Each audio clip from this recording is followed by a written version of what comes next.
O Espírito de Deus habita em nós e ele luta contra a carne. E a caminhada cristã tem que ser uma luta constante, onde nós estamos nessa luta contra a nossa própria carne, porque viver no Espírito é viver uma vida não satisfazendo os desejos da carne. E então parte das resoluções dele tinha a ver com isso. E como que ele ia lutar contra o pecado? Então, aqui eu quero colocar alguns pontos dentro dessa questão de, na prática, como que a gente luta contra o pecado. E a primeira coisa que ele fala, nas resoluções dele, é que uma pessoa que luta contra o pecado, ela tem o arrependimento e a confissão como, de fato, um estilo de vida. E aí olha a resolução de número 3 dele. Resolvi arrepender-me, caso eu um dia me torne menos responsável no tocante a essas resoluções, negligenciando uma ínfima parte de qualquer uma delas, e confessar cada falha individualmente assim que cair em mim. Uma das resoluções dele era o seguinte: assim que eu perceber que eu estou falhando em cumprir essas minhas resoluções, nem que seja um pedacinho delas, porque às vezes a gente não peca completamente, mas a gente, assim, não é exatamente como deveria ser. Assim que eu perceber, assim que eu cair em mim, eu vou me arrepender diante do Senhor. Eu vou confessar isso ao Senhor. E ele fala ali das resoluções, mas quando a gente lê os diários dele, a gente percebe que ele está falando da luta dele contra o pecado. Não vale só para as resoluções, vale para qualquer coisa que ele percebe que está errado diante do Senhor. E o ponto dele é, assim que eu perceber, eu não vou fugir disso. Eu vou reconhecer, eu vou me arrepender e eu vou confessar os meus pecados diante do Senhor. E aqui, meus irmãos, é importante a gente definir o que é arrependimento de verdade. Arrependimento não é você chegar e falar, puxa vida, né? Todo mundo erra, me perdoa. Isso não é arrependimento. Arrependimento de verdade diante do Senhor é, primeiro, entender isso fere a glória de Deus.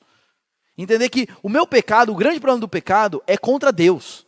É que Ele é santo, santo, santo, e isso o ofende profundamente. E depois que eu entendo isso, eu me entristeço por causa disso. Isso me faz mal. Isso aqui é um ponto importante, porque é muito comum pessoas assim, que elas estão erradas, elas até confessam, mas você vê o seguinte, você vê pelo jeito que ela fala e o jeito que ela lida, que assim, para ela, tanto faz. Ela às vezes está pedindo perdão e está falando alguma coisa só para não ficar chato. Mas ela não sente o peso daquilo contra Deus. O arrependimento envolve entender, se entristecer, e por conta disso eu mudo o meu coração, eu mudo a minha vontade, eu mudo a minha direção.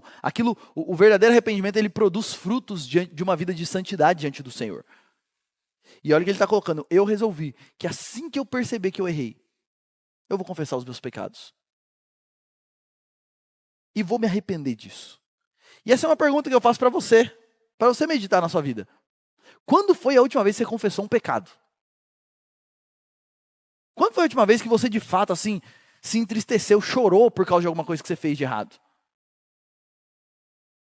Quando foi a última vez que você tirou um tempo para fazer uma autoavaliação de como está a sua vida diante de Deus? Vamos ser sinceros, meus irmãos. A gente fala, não, a gente tem que abandonar o pecado, mas a gente tem isso muito pouco. Um hábito que era comum no passado e hoje em dia se perdeu. Era todos os dias antes de deitar, eu me ajoelho no pé da minha cama e eu penso, medito e confesso os meus pecados ao Senhor. Dificilmente você vê alguém hoje que tem esse tipo de hábito. Então, e até vale aqui fazer uma diferença então entre arrependimento e remorso. O que é remorso? É quando eu me entristeço pelo meu pecado, mas não pelo pecado em si. Não porque ele é contra Deus, mas porque ele de alguma forma trouxe alguma consequência ruim para mim. E o arrependimento verdadeiro é o seguinte, eu me entristeço e eu quero mudar porque aquilo é contra Deus. Mesmo que isso não trouxesse nenhum tipo de problema para mim, aquilo é contra Deus. Vou dar um exemplo que eu podia dar vários exemplos aqui, vou dar esse dessa vez. Pense num rapaz, num marido que bebe. Vira e mexe, ele enche a cara e chega em casa bêbado. E o bicho ama a bebida, assim, quando ele ouve o barulhinho da cerveja abrindo aquilo lá. Só que é o seguinte, está começando a dar problema em casa. A mulher, ela já está ficando por aqui. E ela já está começando a falar para ele, o seguinte, se amanhã você chegar mais tarde do serviço, você nem precisa vir para casa. Eu não quero mais saber, eu não quero mais não sei o quê. E aí, a primeira vez que a mulher deixa ele dormir para fora, Aí ele, não, eu sei, eu preciso mudar, eu sei que não sei. Aí o cara vem para a igreja, pede ajuda, e não sei o quê, e não sei o quê. Só que a pergunta é o seguinte, essa é uma pergunta que a gente precisa fazer para a gente diante dos nossos pecados.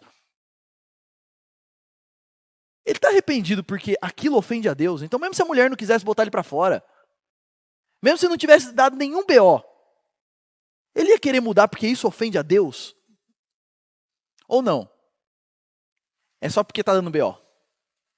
E é muito comum, nesse caso que eu estou falando, aí o cara vem para a igreja, aí o cara fica sossegado por uns 2, 3 meses. Aí a mulher olha, a mulher ganha um fôlego, ele está mudando, e aí ela começa a confiar nele de novo, e é uma questão de tempo até o cara dar. E aí ele vai jogando assim. Outro exemplo que a gente podia dar, o casal de namorados que engravidou. Aí a moça engravida. Aí ela chega, eu estou arrependido. A pergunta é, e se não tivesse engravidado, estaria arrependido? Ninguém ficou sabendo, mas vocês caíram em pecado sexual. E aí, estaria arrependido diante do Senhor? A grande diferença entre remorso e arrependimento é que o remorso ele é centrado em mim mesmo. Aquilo me trouxe alguma consequência ruim. E por isso eu quero mudar. O arrependimento ele é centrado em Deus. Isso ofende a Deus. E por isso eu quero mudar. E é interessante porque uma pessoa quando ela está com remorso, o que ela quer fazer é minimizar as consequências ruins. Uma pessoa quando ela está arrependida, ela está disposta a pagar qualquer tipo de consequência. Porque eu estou errado mesmo. Pergunto para você. Arrependimento é uma coisa presente na sua vida? Você tem isso como um estilo de vida? Uma das resoluções dele era o seguinte: assim que eu perceber, quando eu caio em mim, não vou fingir não, não vou fugir não. Vou confessar ao Senhor, vou me arrepender diante dele. E é interessante porque é como se ele estivesse estabelecendo um procedimento para a vida dele. Assim que eu perceber, naquele momento, eu vou me arrepender e me quebrantar diante do Senhor. Arrependimento, e aí perguntas para você, é algo constante na sua vida? Quando foi a última vez que você fez isso de verdade? Como você age quando você cai em si? Quando você faz uma coisa errada e você percebe, o que você faz? Você dá desculpas para você mesmo? Como você age? Uma pessoa que está lutando contra o pecado de verdade, uma das marcas da vida dela é que ela é uma pessoa que está constantemente se arrependendo. Ela não tem dificuldade. Não, ela vai ter dificuldade, mas ela faz mesmo tendo dificuldade de chegar para você quando ela erra e falar, eu estou errado, me perdoa. Eu estou errada, me perdoa. Eu sei que eu não devo fazer assim. E com a ajuda de Deus, me ajuda, Senhor. Arrependimento deve ser um estilo de vida.